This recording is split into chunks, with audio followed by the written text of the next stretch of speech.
I would just like to start off by saying thanks to the following subscribers: Roxana Maraquin, Revelex, Jasmine Hawthorne, Dewan Gardner, and Tiffany Hendricks.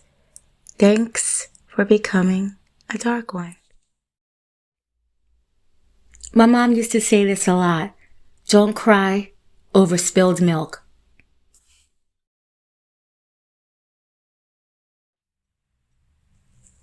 All the information I gathered is from public articles. In my story, the only thing I did was change her name. I'm going to call her Yvonne.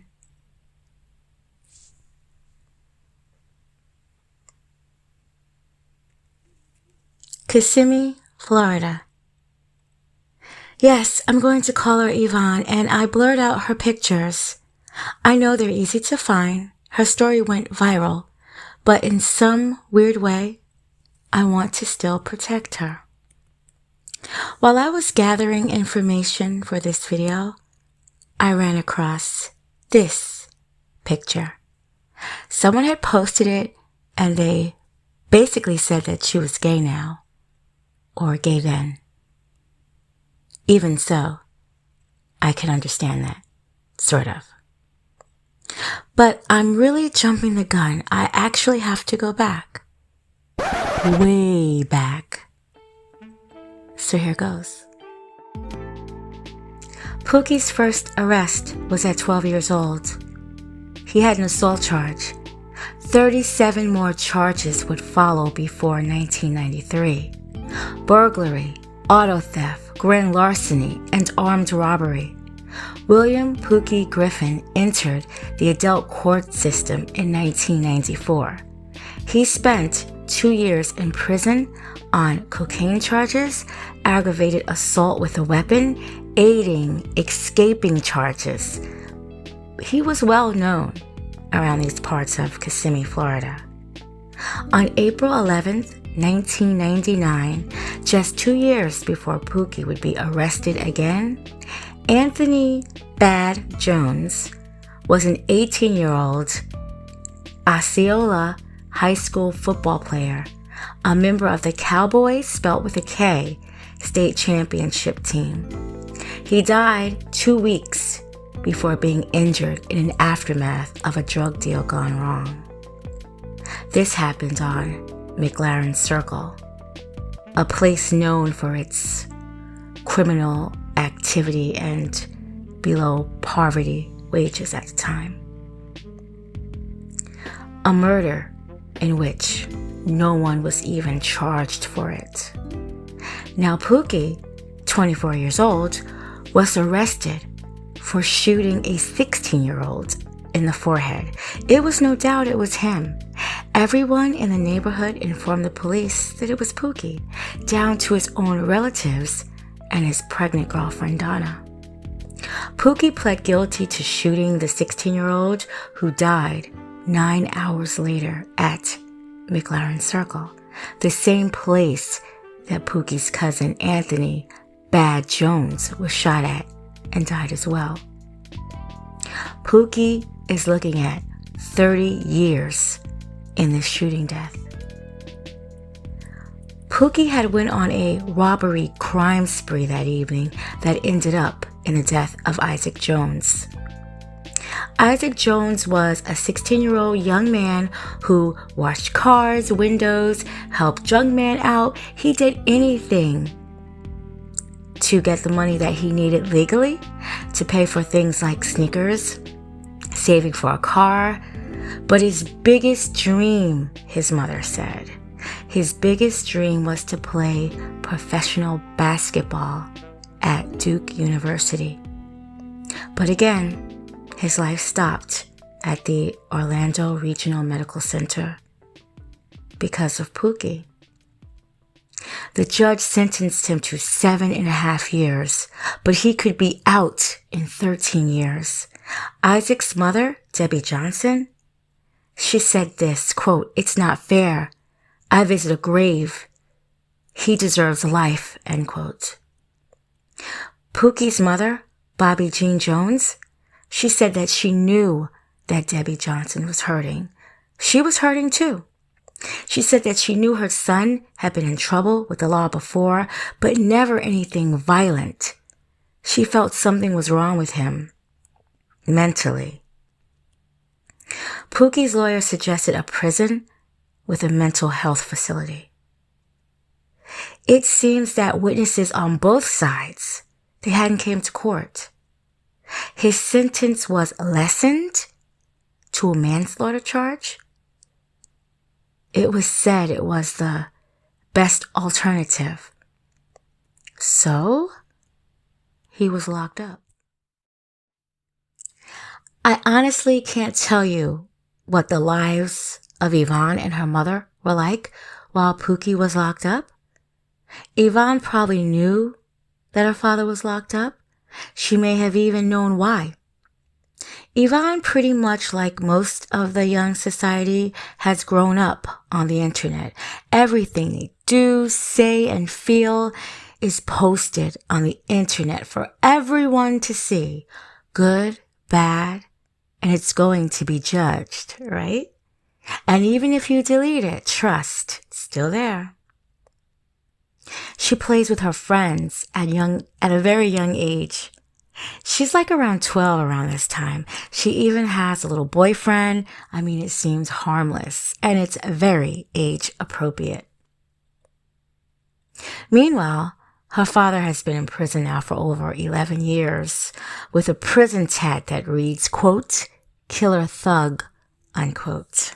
Yeah, right?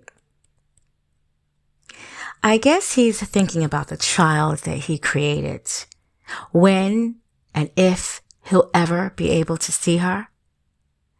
Maybe he's even thinking about getting his life together and doing the right things. Isn't that what they think about in prison? But it seems communication with the father and daughter had actually started around 12. Or should I say the real communication? It's suggested in some articles she may have visited him when he was locked up when she was younger than 12, but I'm not sure. But somehow, Pookie was able to get in contact with her via the internet in prison. I mean, maybe he even had a cell phone. It's not hard to get a cell phone. Whatever he used, he started to talk to her around 12 years old. They spoke in the open and publicly. It was all over the internet, preferably Facebook. But the cute father and daughter relationship seemed to start changing. At least that's what friends were saying that was on these Facebook pages. She called him Thug Daddy, and he called her Little Thug Miss. Pet names for each other? They exchanged pictures of one another, and in 2012, he wrote, quote, "It's very hard to prove my love to her. I don't know if she's playing when she tells me that I don't love her. I'm telling you, girl, that I love you. And damn right, I know what love is, at least what it feels like. And I know you will always love me," end quote. Remember, that's from her dad. That's a dad-to-daughter message, but it honestly sounds like two 12-year-olds. Some of her social media videos, she's dancing with friends, but there's this one where she's dancing by herself. Now, I can understand why people started to feel the way they were feeling. I mean, this man is incarcerated, but things were a little bit deeper, they thought. Something was really going on, they thought. But in her defense, I mean, she's dancing to reggae. And trust me, I believe I'm like the reggae dance hall queen. But I still wouldn't do it in front of my dad. I mean, wasn't her dad looking at this? I mean, like the kids would say, me, with my big age, hell, I'd still be too embarrassed to dance like this, knowing my dad could even possibly see this. He posts again.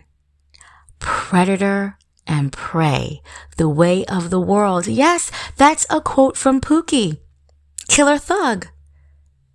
Predator and prey, the way of the world.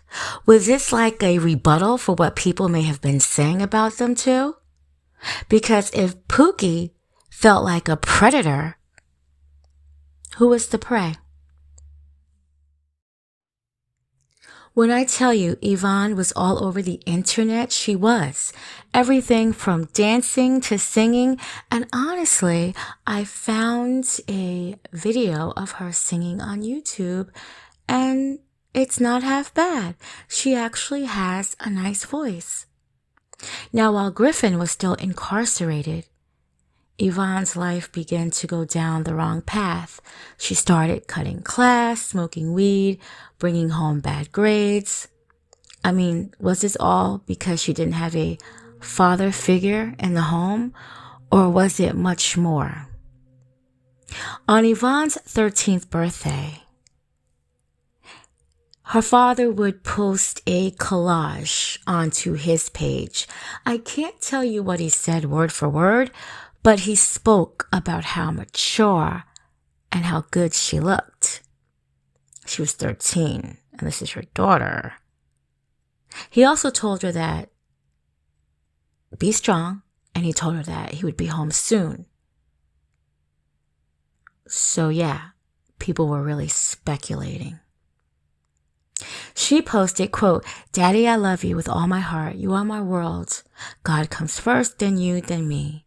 But yeah, be strong. Hold on. We made it thus far. We can keep pushing.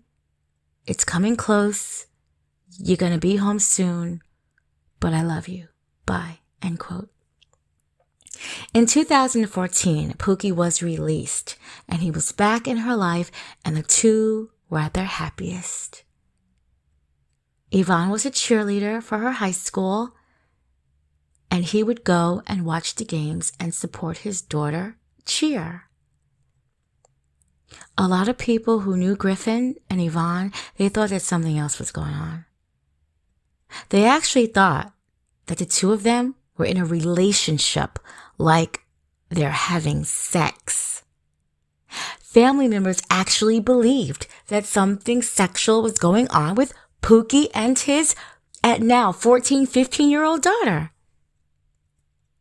Shortly after that, Griffin would get locked up again.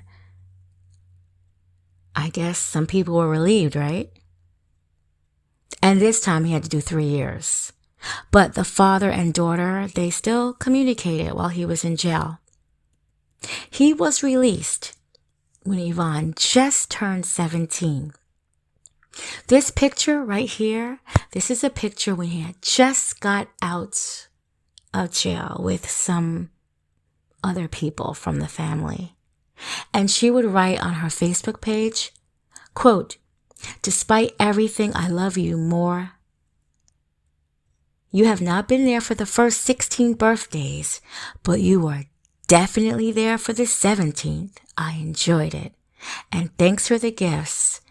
Now to the mall I go. LOL. Love you, Daddy." End quote.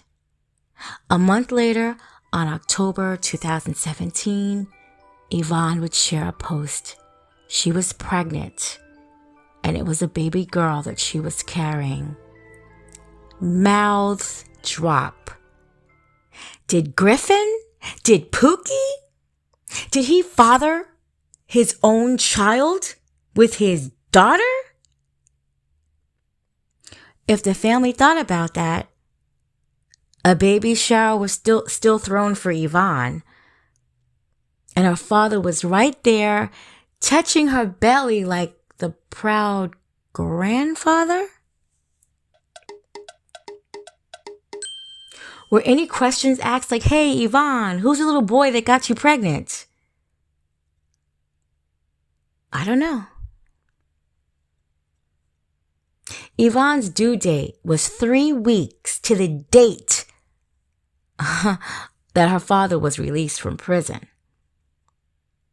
That made speculations even deeper. But a DNA test would be needed. Now, on November 15, 2017, Willie Pookie Griffin, he was arrested, and this time for incest, sexual battery of a victim between the ages of 12 to 17. Yvonne was 12 when she started to be in the company of her dad, and 17 when she knew she was pregnant. His partner, the mother of his child, the mother of his first child, which is Yvonne, she wrote on her Facebook book. She couldn't believe this. Griffin had had sex with a child, his child, and that this was nuts, this was disgusting. I can imagine how she felt. You know how I love to go into comments? I did see a lot of people blaming the mother, saying that she knew, and the only reason why she got upset because this case went viral around that time. I would like to hope she didn't know that her child's father was sleeping with their child. I would hope she didn't know. Yvonne addressed some rumors as well, too. She said, quote, 188 friend requests, and they keep coming. If I didn't believe there was a God, that'll get me and my family through this. Y'all can talk about me all day and night, but when you speak on about my child, it's a different story. I don't care what the situation is, end quote.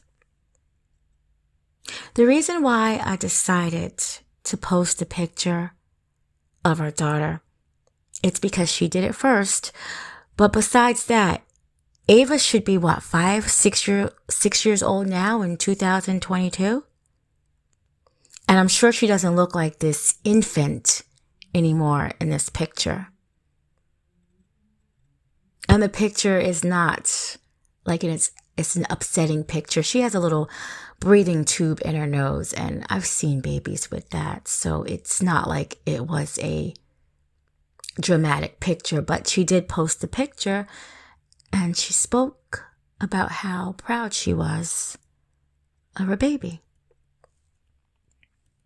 State versus Griffin. A 17-year-old minor female gave birth to a child diagnosed with chromosomal abnormality, indicative of incest. Yvonne told the nurse, who was a social worker as well, that she had sex with her biological father without his knowledge. She would tell the authorities this as well. She said that her father was on some kind of psychotropic medication at the time, and he was like in a very, very deep sleep, and he was grunting. It only happened one time. So basically, it's like she's saying she raped her father, and in other words, that's what she's saying. Why didn't they arrest her, right? Because it wasn't consent. He didn't consent to it. The defendant even tried to argue. He was helpless. It was unwilling. Jurors may even believe this. There was a motion to dismiss. Yep, a motion to dismiss. Yvonne said that she went in to check on her father, and he was sleeping. Knocked out. That medication was strong. So she got in the bed with him, and she slipped her hand underneath his boxers, and she started to rub his penis. And then he became aroused. She said she stuck the tip in her vagina, and she believed that he ejaculated, and that this only happened once. That's what she said. That was her story, and she was sticking to it. So I guess that's why in those baby shower photos, Pookie's looking so stupid, right? Because he was grandpa. He didn't know he was daddy, right? And she said she got up and she took a shower, and he never even knew that anything sexually had happened between them that one time. Physicians would actually call this a sleep orgasm or a nocturnal emission. Wow, right? You learn something new every day. But the father had no intent, no part, no nothing. The nurse didn't believe her. Yet Yvonne stuck to her story. She told the police. She told anybody who would listen. She did it. He had nothing to do with it. It was all her, and she wanted to. So according to the State versus Griffin, dated April 18th, 2019, I can't find anything after that date. Reversed and remanded for further proceedings. Yvonne, she named her daughter Ava, and she would post this, quote, "This is the girl who made me change myself and my ways. The reason I now say, quote, nah, I don't do that anymore, end quote. She's the reason I've become such a better person. This time, I was probably leaving school to get high or making sure I have a blunt before I got on the bus. She's now the reason I have such good grades. A lot of people said that having a baby would ruin me and I would never be anything I wanted because of her. But the road I was going down, I wasn't going to become any worth to anyone, including myself. Getting pregnant really opened my eyes because it was no longer about me. I would soon have somebody looking up to me. I always told myself if I ever got pregnant, I was going to make sure I was well enough physically and mentally to give my kids a childhood life that would be a lot easier than the one I had growing up. They would never experience the things that I went through. Until this day, I will keep that promise. My baby girl is 3 weeks today, and she had already made me change my life for the better. If I had a chance to go back in time and get pregnant, I honestly wouldn't. I love the person I'm becoming. Ava's my little sweet face. She really has my heart. Words can't describe the love I have for my daughter, end quote. Yeah, a lot of mothers feel that way. When you have a child, especially if you were a bad girl, they make you change. They make you want to do better. They do. I agree with that. So, if I could ask Yvonne anything, it would be, have you received counseling? And are you still receiving counseling? If her father did this to her, like most people speculate he did, then she definitely needs counseling. And if she did this to him, like he says she did and like she said she did, she definitely needs counseling. I mean, you'd be surprised how certain actions in your past affect your present now, especially with your current relationships. I mean, perhaps one day I will talk to her. I look through most of her online pictures and she's a very pretty girl. Nice pictures. She wants to be a model and she looks very happy. But pictures lie. You're hearing rumors about me and you can't stomach the thought of someone touching my body when you're so close to my heart. I won't deny what they're saying because most of it is true, but it's all before I fell for you. So please don't judge